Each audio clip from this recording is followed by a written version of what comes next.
نہیں پیش کرنا چاہتے ہیں تو میرا کوئی جبری مطالبہ نہیں ہے. جبری مطالبہ نہیں ہے. ماشاء اللہ بہت اچھی گفتگو رہی اور میں فریق مخالف کے طرز تکلم کو داد دیتا ہوں. بہت اچھی تقریر کی, ادھر ادھر کی باتیں بھی کی, مگر ہمارے سوال کا جواب نہیں دیا اور خود اقرار کر لیا کہ رسول کے زمانے میں سندیں نہیں ہوتی تھیں. حضرت معذرت صاحب لیٹر کے مطابق جو ہے خط جو دیا گیا ہے اس میں جو ہے ہونا ضروری ہے. تو اب ہمارے حضرت کیا بول رہے ہیں, آپ کہاں سے پا رہے ہیں؟ میرے بھائی سن تو لیں, آپ بیچ میں نہ بولیں, ابھی بات کر ہم سن تو دیکھیے. ہاں مجھے جواب دینے دے بھائی صاحب, بیچ میں نہ بولیں, جواب دینے دیں مجھے. ہاں اب بیچ میں نہ بولیں آپ, یہ خلاف قانون ہے مناظرے کے لیے. قرآن اور صحیح حدیث کے مطابق حضرت نے میرے سوال کا جواب نہیں دیا. آپ سارے حضرات سن بھی رہے ہیں اور دیکھ بھی رہے ہیں, اور یہ کہا کہ رسول کے زمانے میں سند نہیں ہوتی تھی. جب رسول کے زمانے میں سند نہیں ہوتی تھی تو پھر اب آپ مطالبہ کیوں کر رہے ہیں؟ دوسرا جواب انہوں نے کیا دیا کہ ہم جبراً سند کا مطالبہ نہیں کر رہے, مطالبہ کر بھی رہے ہیں اور کہہ رہے کہ ہم مطالبہ نہیں کر رہے. تو جبری کہا نا, جبری کہا نا بھی. ارے تو بھیا مادہ تو ہے نا اس میں جی. تو یہ تو واضح ہو گیا سب کے سامنے کہ مفتی صاحب ہمارے فریق مخالف قرآن اور حدیث سے سند کی دلیل نہیں دے پائے. اب دیکھیے, مجھے تو صرف یہ دیکھنا تھا کہ یہ دلیل دے پائیں گے یا نہیں دے پائیں گے, لیکن نہیں دے پائے. الحمدللہ رب العالمین. قرآن عظیم میں اللہ نے ارشاد فرمایا وَفَوْقَ كُلِّ ذِي عِلْمٍ عَلِيمٍ, ہر علم والے کے اوپر ایک علم والا ہے, اور یہ سلسلہ اللہ تبارک و تعالیٰ تک پہنچتا ہے. اگر کوئی یہ کہ میں بہت بڑا عالم ہوں تو پھر اس کا مطلب یہ ہے کہ اس کو غرور ہے, کیونکہ سب سے بڑا عالم اللہ تبارک و تعالیٰ ہے قرآن کے مطابق. وَفَوْقَ كُلِّ ذِي عِلْمٍ عَلِيمٍ. تو اللہ تبارک و تعالیٰ نے جتنا مجھے علم دیا ہے, اگر یہ کوئی یوں کہے کہ صاحب میں بہت بڑا عالم ہوں تو یہ اس کا دعویٰ جھوٹا ہے.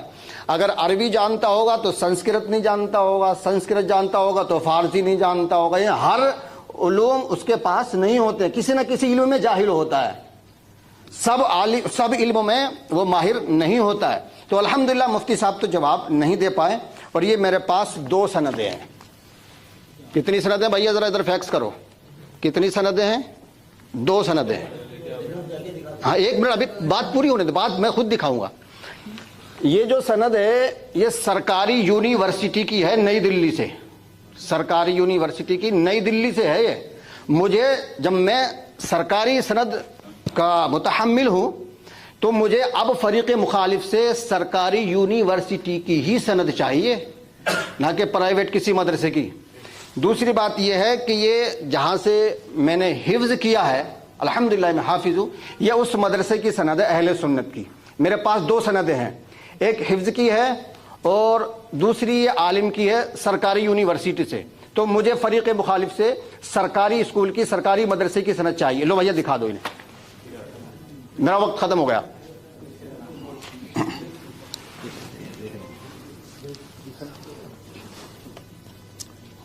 ہو گیا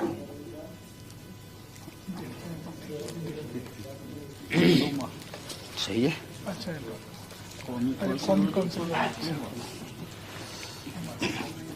تشریف رکھیں آپ لوگ, لائیے بیٹھیں آپ لوگ. بسم اللہ الرحمن الرحیم. رفیقان محترم,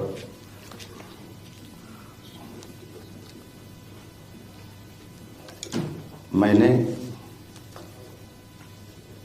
شروع میں اسی لیے یہ بات کہی تھی کہ آپ کا تعلق کس جماعت سے ہے. آپ نے اس بات کا اقرار کیا کہ ہم اہل سنت و جماعت ہیں, اور اہل سنت و جماعت کے نزدیک علماء اہل سنت کے نزدیک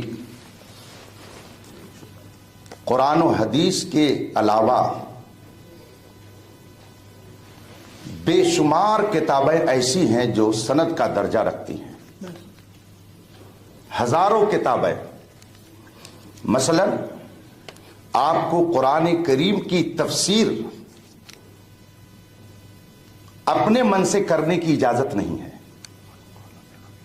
رسول پاک صلی اللہ علیہ وسلم نے ارشاد فرمایا، من کذب علی متعمدا فلیتبوأ مقعدہ من النار، من قال فی القرآن برأیہ فلیتبوأ مقعدہ من النار، جو میرے اوپر جھوٹ باندھے وہ بھی اپنا ٹھکانہ جہنم بنائے، اور جو قرآن میں اپنی رائے سے اور اپنے من سے جس کی تائید اقوال صحابہ اور ائمہ سے نہ ہوتی ہو، اپنی طبیعت سے قرآن میں کچھ کہے، رسول کریم صلی اللہ علیہ وآلہ وصحبہ وسلم فرماتے ہیں کہ وہ بھی اپنا ٹھکانہ جہنم بنا دے۔ تو قرآن کی تفسیر کو جاننے کے لیے تفسیر کی معتبر کتابیں ہیں، حدیث کی شرح کو جاننے کے لیے حدیث کی بہت ساری معتبر کتابیں ہیں، اسی طریقے سے اصول مناظرہ کو جاننے کے لیے یہ مستند کتاب ہے۔ اگر ان کے نزدیک یہ کتاب مستند نہیں ہے تو انکار کر سکتے ہیں، لیکن چونکہ اپنے آپ کو یہ اہل سنت سے کہتے ہیں اس لیے مجھے یہ امید نہیں ہے کہ وہ انکار کریں گے۔ ہمارے نزدیک جس طرح سے قرآن اور حدیث دلیل ہے، اسی طریقے سے معتبر علماء کی کتابیں اور ان کے ارشادات بھی دلیل ہیں، اور انہوں نے بے دلیل وہ باتیں نہیں کہی ہیں۔ آپ کہہ رہے ہیں کہ انہوں نے قرآن سے کوئی ثبوت نہیں دیا، جبکہ میں نے قرآن کی آیت پڑھی، وَإِذَا خَاطَبَهُمُ الْجَاهِلُونَ قَالُوا سَلَامًا، قرآن خود کہتا ہے جاہلوں سے مباحثہ مت کرو، عالموں سے کرو، یہ قرآن کا حکم ہے۔ اور آپ چونکہ قاری صاحب معذرت چاہتا ہوں، آپ نے جو سند دکھائی ہے یہ عالم کی سند نہیں ہے، کہیں آپ نے دو چار کتابیں اردو کی پڑھ لی ہوں گی اور یہ ڈپلومہ ہے جو آپ نے لے لیا ہے، اس کا مطلب آپ کے پاس عالم کی سند نہیں ہے۔ اور مناظرہ کے لیے دونوں کا برابر ہونا ضروری ہے۔ آپ کو میں عبارت پڑھ کے سنا دیتا ہوں، قسم کھا کے کہتا ہوں قاری صاحب آپ یہ عبارت عربی کی نہیں پڑھ سکتے ہیں، خدا کی قسم نہیں پڑھ سکتے ہیں۔ اگر پڑھ سکتے ہیں تو عبارت یہ ہے، آپ اس کو پڑھ کر کے اس کا ترجمہ بتائیے، اور نہیں تو پھر میں ابھی اس کا مطلب بتاتا ہوں۔ آپ نے جو سند پیش کی ہے یہ اردو پڑھنے والوں کی جو ڈپلومہ کرتے لوگ گھر پہ بیٹھ کر کے، یہ عالم کی سند نہیں ہے۔ آپ لوگ نہیں بولیں، چپ بیٹھے رہیں، یہ کتاب ان کو دے دیجئے، اگر وہ پڑھ کر کے اس کا مطلب بتا دیتے ہیں تو پھر میں یہ تیسری بار ان کے سامنے پڑھ رہا ہوں۔ تم بیٹھو بیٹھو، آپ لوگ دیکھیے حالات اور سمجھیے۔ اب میں اگر ہم چونکہ اہل سنت و جماعت سے ہیں، ہم اپنے اکابر کو قابل اعتبار مانتے ہیں، ان پر ہمارا اعتماد اور بھروسہ ہے، اور یاد رکھیے یہ کوئی ایسے عالم نہیں ہے کہ جن کو آپ بریلوی کہہ کر کے نظر انداز کر دیں۔ ان کا انتقال 1083 ہجری میں ہوا، گویا تقریباً 400 سال پہلے کی یہ کتاب ہے۔ یہ 400 سال پہلے، گنتی میں ادھر ادھر ہو سکتا ہے۔ اس میں یہ لکھتے ہیں کہ مناظرہ کو مناظرہ کیوں کہا جاتا ہے، اس کی وجہ یہ بیان کرتے ہیں کہ اس میں اس بات کی طرف اشارہ ہے۔ میں عربی عبارت اس لیے نہیں پڑھوں گا تاکہ وہ دوبارہ اس کو نقل نہ کر سکے، ترجمہ پڑھ رہا ہوں، عبارت وہ پڑھ دیں، پوری مجلس پر ان کا احسان ہوگا، پوری مجلس پر ان کا احسان ہوگا۔ ینبغی ان یکون المناظران، اب آگے میں نے اس لیے اتنی پڑھ دی کہ آپ لوگوں کو یہیں سے پڑھ کر کے وہ سنائیں گے، جس میں لکھا ہوا ہے دونوں مناظر کے لیے یہ ہونا چاہیے کہ وہ ہم پلہ ہوں، ان میں سے کوئی بہت بلند نہ ہو اور کوئی بہت نیچا نہ ہو، ورنہ گفتگو نہیں ہوگی بلکہ آپس میں جھگڑا ہو سکتا ہے۔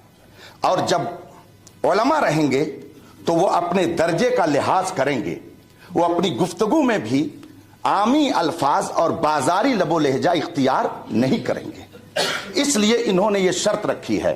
اور یہ کتاب جو میرے ہاتھ میں ہے رشیدیہ، اور پھر اس کے مصنف کی تاریخ وفات 1083 ہجری ہے، یہ 1446 ہجری چل رہا ہے۔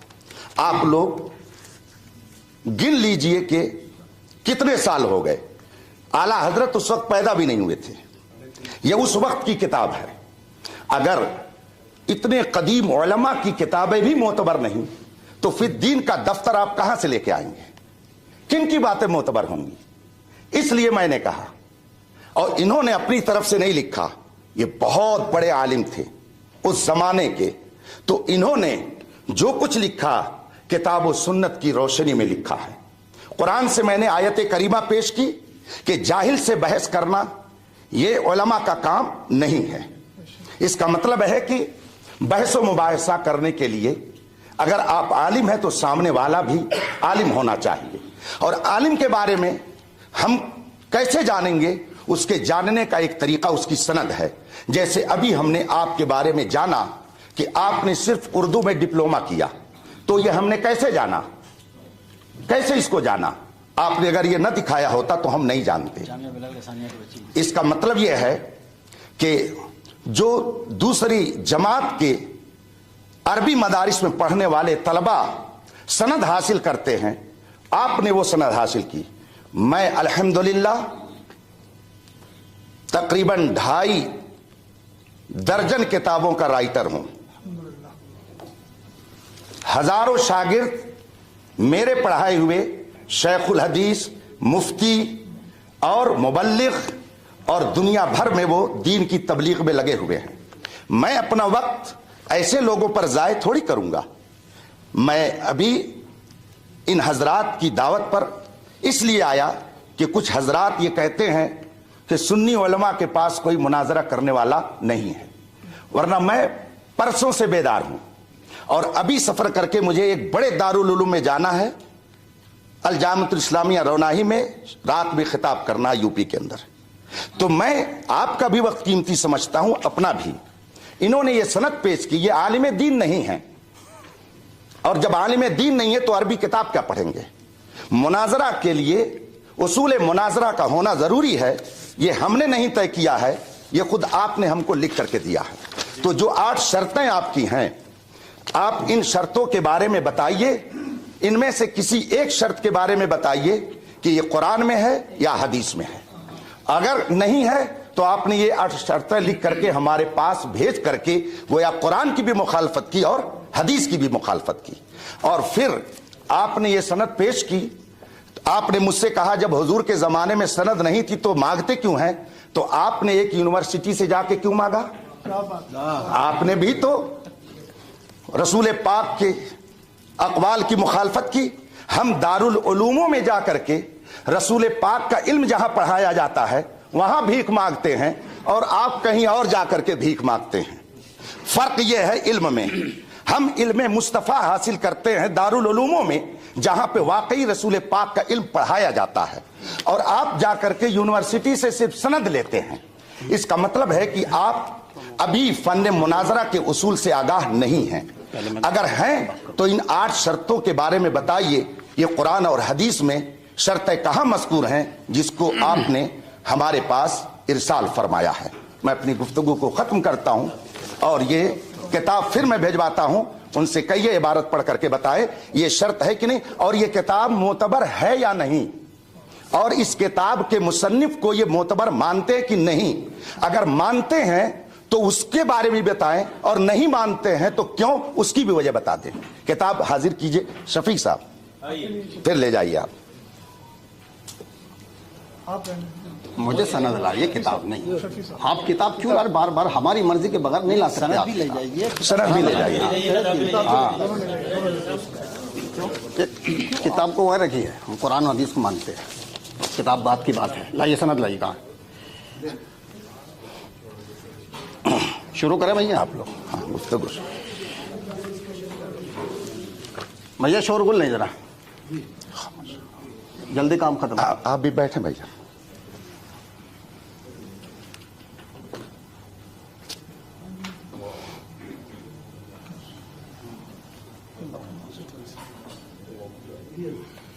کام کر رہے ہیں، خلل واقع ہوگا.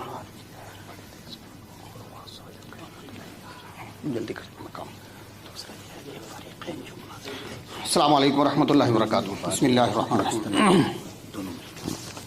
حضرات، ابھی آپ نے ہمارے فریق مخالف کو سنا تو کچھ اس میں خلاف ادب باتیں مجھے تو لگی، پتہ نہیں آپ کو لگی کہ نہیں لگی. جیسے کہ بار بار لفظ جاہل کا استعمال کرنا آپ کے لیے اور بھیک مانگنا، تو یہ اخلاق سے گری ہوئی باتیں ہیں. بھیک مانگنا، جاہل کہنا. اگر نعوذ باللہ من ذالک ہم اگر جاہل ہوتے تو مناظرہ نہیں کرتے. ہم نے آپ سے ایک ہی سوال کیا تھا، وہ قرض آپ کے اوپر باقی ہے، آپ نے جواب نہیں دیا. اور رہی بات اس کی مناظرے کی کتاب کی، تو یہ ایک عالم کی لکھی ہوئی کتاب ہے، یہ مخلوط بھی ہے، مشکوک بھی ہے. اس کا لکھنے والا عالم معصوم نہیں ہے، یا اس پر ایمان لانا ضروری نہیں ہے. ہمارا اصل جو ہے وہ ہے قرآن اور حدیث.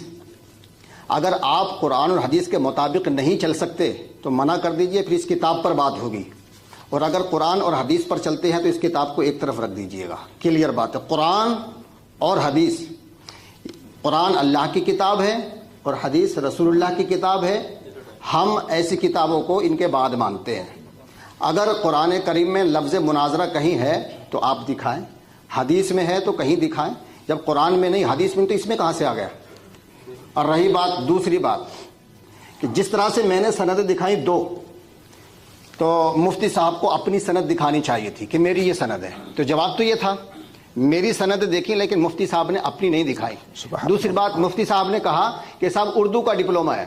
صحیح سے ان کو اردو پڑھنی بھی نہیں آتی ہے. وجہ کیا ہے؟ عربی اور اردو، ابھی آپ دیکھ سکتے ہیں، عربی اردو کا ڈپلوما ہے. تو پہلا سوال تو یہ تھا کہ مفتی صاحب اپنی سند دکھاتے. دوسری بات، قرآن اور حدیث کے مطابق بات کرتے. ایک عالم کی لکھی ہوئی جس میں صحیح بھی ہو سکتا ہے، غلط بھی ہو سکتا ہے، کیسے یقین کر لیں ہم اس پہ؟ یا تو آپ یوں کہتے کہ قرآن و حدیث پر ہمارا یقین نہیں ہے تو پھر اس کتاب پر بات ہوتی ہے. اگر یقین ہے تو قرآن حدیث کی روشنی میں بات کریں نا. قرآن حدیث کی روشنی میں بات کیوں نہیں کرتے آپ؟ لیجیے مولانا صاحب، کتنا ٹائم ہمارا؟ بات ہو گئی، 5 منٹ ہے نا؟ بات ہو گئی. بات ابھی نہیں، ابھی 5 منٹ ہے ہمارے 5 منٹ ہیں ابھی.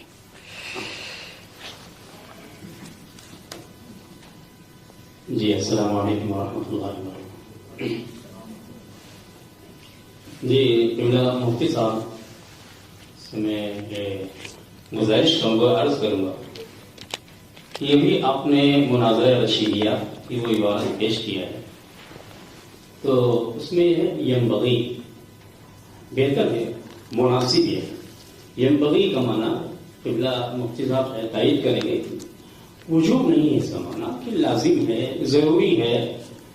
اور سند، جیسے ابھی قبلہ مفتی صاحب نے فرمایا کہ یہ کتاب 400 برس پرانی ہے. آپ کے جو مؤلف مصنف ہیں حضرت علامہ رشید احمد جونپوری رحمۃ اللہ علیہ، ان کا زمانہ جو ہے 400 برس پہلے کا ہے. اس سے پہلے تو کیا اہل سنت اس سے پہلے نہیں تھے؟ کیا اس سے پہلے مناظرے نہیں ہوتے تھے؟ اور اس کے اوپر چلے جائیں گے. یہ جو اصطلاحات ہیں، مناظرے کی اصطلاحات یا فقہ کی تفسیر، اصول تفسیر، فقہ، اصول فقہ کی جتنی بھی اصطلاحات ہیں، نو، صرف و نو، یہ سب کی سب اصطلاحیں، ساری اصطلاحیں زمانے نبوی کی نہیں. حتیٰ کہ کیا ہے، حضرات صحابہ کرام رضوان اللہ علیہم اجمعین، حتیٰ کہ دور تابعین کی بھی یہ اصطلاحیں بہت سی کچھ ہیں، لیکن کچھ اصطلاحیں نہیں ہیں. تو سوال یہ، کیا 400 برس پہلے اہل سنت نہیں تھے؟ کیا 400 برس پہلے مناظرے نہیں ہوتے تھے؟ بہتر ہے کہ علم میں دونوں ہم کیا کرنا ہو. دوسری چیز، علم کا تعلق سند سے نہیں ہوتا ہے. کتنے لوگ ہیں، کتنے بڑے بڑے دارالعلوم کی سندیں لیے بیٹھے ہیں، لیکن یقیناً ان سے بھی عربی عبارت خانی نہیں آتی. تو کیا اگر وہ جہاں آپ مفتی صاحب خدمت انجام دے رہے ہیں اس ادارے کی. آپ بھی معلوم کہ بہت سے طلبہ ہیں کہ جو سند حاصل کرتے ہیں، اچھے نمبرات ملتے ہیں، لیکن ان کے اندر کوئی لیاقت صلاحیت نہیں ہوتی، عبادت خانی پر ان کو قدرت نہیں ہوتی ہے. تو پتہ کیا تھا کہ صرف سند ہی علم ہے. جو آپ نے فرمایا علم میں برابر ہونا ضروری ہے، اس سے ہم بالکل اتفاق کرتے ہیں کہ ہاں علم میں برابر ہونا مناسب ہے، بہتر ہے، ضروری واجب نہیں ہے. کیا کوئی شخص اگر آئے دوسرے کیا ہے مذہب سے تعلق رکھنے والا اور وہ اپنے مذہب کا نمائندہ نہیں ہے لیکن وہ مذہب اسلام پہ اعتراض کرتا ہے، تو کیا علماء کی ذمہ داری نہیں ہے جواب دینا؟ جی نہیں، سوال جواب وقت نہیں ہے. یہ مناظرہ جو ہے، تو ابھی میں نے دوسری طرف سے عرض کیا تھا کہ جیسے کہ مباحلے کے تعلق سے فرمایا کہ وہاں مباحلے کا ذکر ہے، مباحلہ اور ہے، مناظرہ اور ہے. تو قرآن مجید میں کہیں پر مناظرے کا ذکر نہیں آ سکتا ہے، جہاں کہیں بھی حق و باطل کی مابین مارکا آرائی ہوئی ہے، کہیں پر بھی قرآن مجید میں مناظرے کا ذکر نہیں ہے. احتجاج کا ہے، حاج کا ہے. ٹائم ہو گیا، معذرت چاہتا ہوں. نہیں کوئی بات نہیں، کوئی بات نہیں، آپ میرے پاس آ جائیں. یہ آپ نے میرے پاس ان حضرات کے ذریعے پہنچایا، آپ نے ان کو دیا، مجھے دیا. اب تو یہ جو شرطیں آپ نے لکھی ہیں صوفی اسلامک بورڈ کی طرف سے، تو ماشاءاللہ ان کے ذریعے مجھے مل گئی. آپ میری تحریر کو یا میری دی ہوئی کتاب کو مت مانیں، لیکن جو آپ نے لکھ کے دیا ہے اسے تو مانیں گے. ان سے کہیے کہ ذرا یہ عبارت کیا ہے جو آپ نے لکھ کے بھیجی ہے، ذرا اس کو پڑھ کر کے سنا دیں اور اس کا مطلب بتا دیں. یہ نیچے والی عبارت میں اس پہ نشان لگا دے رہا ہوں. ٹھیک، چلیے یہ لیجئے، چلیے اس کو کہیے قاری صاحب پڑھ کر کے سنا دیں اور اس کا مطلب بتا دیں. یہ آپ ہی کی بھیجی ہوئی ہے، میری نہیں ہے.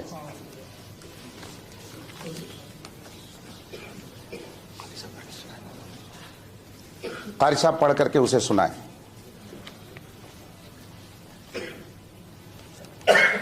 اگر میں پڑھ کے سنا دوں اور اس کا ترجمہ کر دوں اچھا تو ہوگا. بات آگے بڑھے گی. بڑھے گی. ٹھیک ہے، آپ لوگ سن رہے ہیں.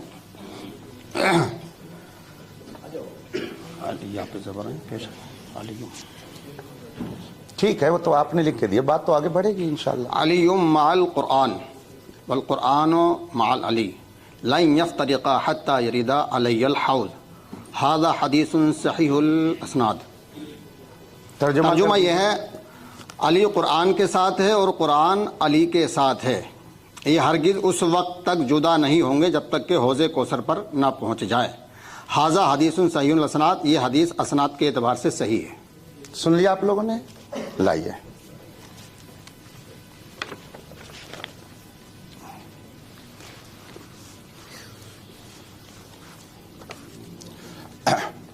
بسم اللہ الرحمن الرحیم. یہ تحریر خود انہوں نے بھیجی ہے اور انہوں نے بھی پڑھ کر کے سنائی ہے. اب چونکہ مجھے معلوم ہو گیا کہ قاری صاحب عالم نہیں ہیں، لیکن بغل میں بیٹھے ہوئے مصباحی صاحب ہیں تو وہ ضرور اس بات کو سمجھیں گے. کیا وہ اس بات کی تائید کریں گے کہ یہ صحیح الاسناد لفظ ہے یا صحیح الاسناد؟ اگر ہاں کہیں تو پھر میں گفتگو کروں، اور اگر نہ کہیں تو پھر میں آگے گفتگو کروں. جی مفتی صاحب، وہ صحیح الاسناد لفظ ہے یا صحیح الاسناد؟ ایک منٹ، بات میری پوری ہو جانے دیجیے. ان کا وقت پر ہو جانا. صحیح اسناد پہ بات کر رہے ہیں. صحیح الاسناد باقاعدہ ریکارڈ ہے، اور اس کو آپ صحیح الاسناد پڑھیں یا صحیح الاسناد، دونوں صورتوں میں ہم یہ ثابت کرنا چاہتے ہیں کہ آپ نے خود ہمارے پاس لکھ کر کے بھیجا ہے کہ جو حدیث معتبر ہوگی وہ سند والی ہوگی. تو آپ نے خود ہی لکھ کر کے بھیجا ہے کہ سند ضروری ہے حدیث کو ماننے کے لیے. اگر حدیث کو ماننے کے لیے سند ضروری ہے تو کیا آپ کو ماننے کے لیے سند کی ضرورت نہیں ہے؟ آپ نے خود یہ لکھ کر کے بھیجا ہے اور اس میں لکھا ہوا، یہ میری تحریر نہیں ہے. تو آپ حدیث رسول کے لیے تو سند چاہیں اور ہم آپ سے گفتگو کرنے کے لیے سند کا مطالبہ نہ کریں. آپ خود لکھ رہے ہیں کہ ہم حضور کی حدیث وہی مانیں گے جس میں سند ہوگی، تو الحمدللہ میں علم والا ہوں، میں بھی اسی سے مناظرہ کروں گا جس کے پاس سند ہوگی۔ اس لیے کہ اگر آپ کے نزدیک کوئی حدیث بغیر سند کے معتبر نہیں تو میرے نزدیک کوئی مناظر بغیر اپنی علمی لیاقت کو بتائے ہوئے معتبر نہیں ہو سکتا۔ اور آپ نے جو عبارت پڑھی ہے، آپ کتب حدیث اٹھا کے دیکھ لیجئے، مناظرے کی کتابیں دیکھ لیجئے، اصول حدیث کی کتاب دیکھ لیجئے، آپ نے جو پڑھا ہے شاید کوئی آپ کی حمایت میں نہ ملے۔ خود آپ کے بغل میں مصباحی صاحب بیٹھے ہوئے ہیں، وہ بھی اس مسئلے میں آپ کی حمایت نہیں کر سکتے۔ اسی لیے میں نے کہا کہ مناظرہ کرنے کے لیے عالم ہونا چاہیے۔ ہم کسی بے علم سے مناظرہ کرنے کے لیے تو نہیں آئے ہیں۔ اور رہی بات یہ کہ آپ جاہل کہہ رہے ہیں، میں الحمدللہ قوت حافظہ صحیح رکھتا ہوں، میں نے آپ کو جاہل نہیں کہا ہے۔ میں نے قرآن کی آیت پڑھی تھی، اگر اس کا ترجمہ کرنا یہ بے ادبی ہے تو آپ بے ادبی کا الزام میرے اوپر نہیں لگا رہے ہیں، قرآن پر لگا رہے ہیں۔ اور آپ نے کتنی بڑی بات یہ کہہ دی کہ یہ بے ادبی کر رہے ہیں۔ میں قرآن پڑھ کر کے سناؤں، قرآن نے فرمایا وَإِذَا خَاطَبَهُمُ الْجَاهِلُونَ قَالُوا سَلَامًا، تو کیا قرآن نے جاہل کہہ کر کے لوگوں کی بے ادبی کی ہے؟ اگر ہم نے بے ادبی کی تو یہ بے ادبی قرآن نے پہلے کی ہے۔ پہلے اس کا آپ جواب دیجئے کہ کیا قرآن کا ترجمہ پڑھ کر کے بتانا اور قرآن کی آیت پڑھ کر کے سنانا بے ادبی ہے؟ اور پھر آپ نے اسے جو غلط پڑھا تو غلط پڑھنے کی بنیاد پر کیا آپ نے ائمہ محدثین کی طرف ایک غلط بات کی نسبت نہیں کی؟ پھر تیسری بات یہ ہے کہ جب آپ صحیح حدیث کے لیے سند چاہتے ہیں تو آپ سے میرا مطالبہ ہے کہ رسول پاک صلی اللہ علیہ وسلم نے کہاں حدیث میں فرمایا کہ میری وہی حدیث ماننا جس کی تمہارے پاس سند ہوگی؟ وہ حدیث بتائیے جس میں رسول پاک نے فرمایا ہو کہ میری کوئی حدیث بغیر سند کے مت ماننا۔ اگر ایسی کوئی حدیث نہیں ہے تو آخر محدثین نے یہ شرط کیوں لگائی؟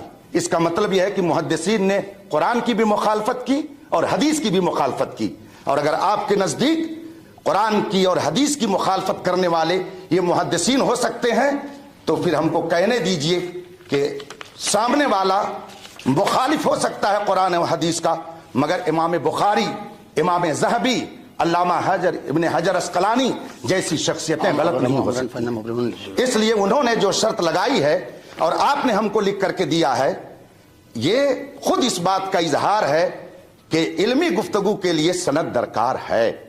ینبغی کا لفظ آپ نے استعمال کیا کہ یہ ہو سکتا ہے، یہ مناسب کے معنی میں ہو، ٹھیک ہے، لیکن ینبغی کا معنی صرف مناسب ہی نہیں آتا ہے۔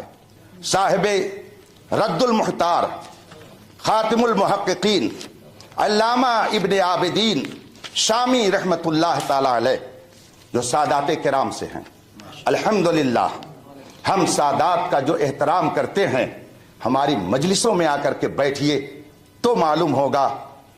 میرے اعلیٰ حضرت نے فرمایا کیسے آقاؤں کا بندہ ہوں رضا، بول بالے میرے سرکاروں کے۔ یہ سرکاروں سے کس کو مراد لیا؟ سادات مارہرا، سادات بلگرام، سادات کالپی۔ ہم لوگ الحمدللہ ان کا احترام دل و جان سے کرتے ہیں، یہ ٹاپک نہیں ہے۔ لیکن علامہ ابن عابدین جو سادات میں سے ہیں، انہوں نے تحریر فرمایا کہ ینبغی کا معنی صرف یستحبو نہیں ہوتا ہے، اس کا معنی یجبو بھی آتا ہے۔ یجبو کا معنی ہوتا ہے ضروری ہے، تو وہ بھی معنی ہو سکتا ہے اور یہ بھی معنی ہو سکتا ہے۔ بہرحال میں نے پہلے ہی کہا تھا کہ اگر آپ کے پاس سند نہیں، مستند عالم نہیں، تو اب مجھے آپ سے جبریہ مطالبے پر کوئی اصرار نہیں ہے۔ آپ نے مجھ سے کہا آپ نے سند نہیں دی، الحمدللہ میری سند خود یہ مفتی شہزاد صاحب ہیں، اس لیے کہ یہ میرے شاگرد ہیں۔